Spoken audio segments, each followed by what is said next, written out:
Со мостот око, поранешниот градоначалник Владимир Тодоровиќ и уште двајца негови соработници го оштетиле општинскиот буџет за над 433.000 евра.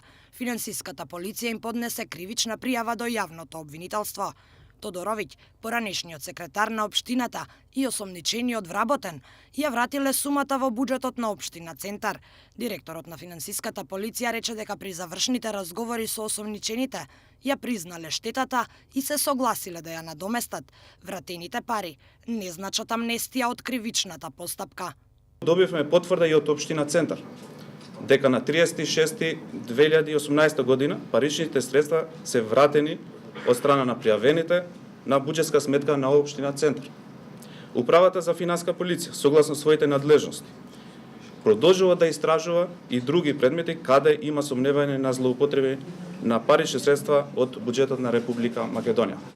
Општината склучила договор за јавна набавка со фирмата Конструктор инженеринг АД Сплит во 2009 година, а мостот требало да биде завршен до јануари 2012 година. Договорот бил склучен на 92 милиони денари, но со анекс неговата вредност достигнала 120 милиони денари. Поради неисполнување на обврските од договорот, прекршување на рокот за изведување на работите, како и поради неквалитетно извршување на веќе изведените работи, во 2012 година општина Центар го раскинала договорот, а за довршување на работите за изградба на пешачкиот мост била спроведена нова постапка за јавна набавка и бил склучен договор со друг изведувач.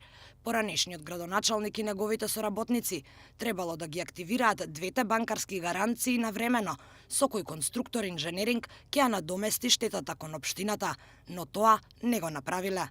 Со пропуштање на должен надзор, односно со несовесно постапување во вршење на своите должности и областувања, не наплатиле две банкарски гаранции за даден аванс во износ од 8.773.714 денари, како и не наплатена една банкарска гаранција на име на времено и квалитетно извршување на работите во износ од 17.879.710 денари, со што вкупно го оштетиле буџетот на општина Центар во износ од 26.453.424 денари. Од финансиската полиција не открија детали за другите случаи од контроверзниот проект Скопје 2014. Директорот истакна дека истрагите продолжуваат во соработка со јавното обвинителство, а за дел од нив соработуваат и со специјалното јавно обвинителство. Тој потврди дека постојат сомнежи дека се извадени пари надвор од земјава, но рече дека соработуваат со органите во странство без да даде повеќе детали. Другите градби и статуи од проектот Скопје 2014 се во фаза на предистражна постапка. Проектот со кој градот доби барокен изглед, според неофицијални проценки, чини над 658 милиони евра.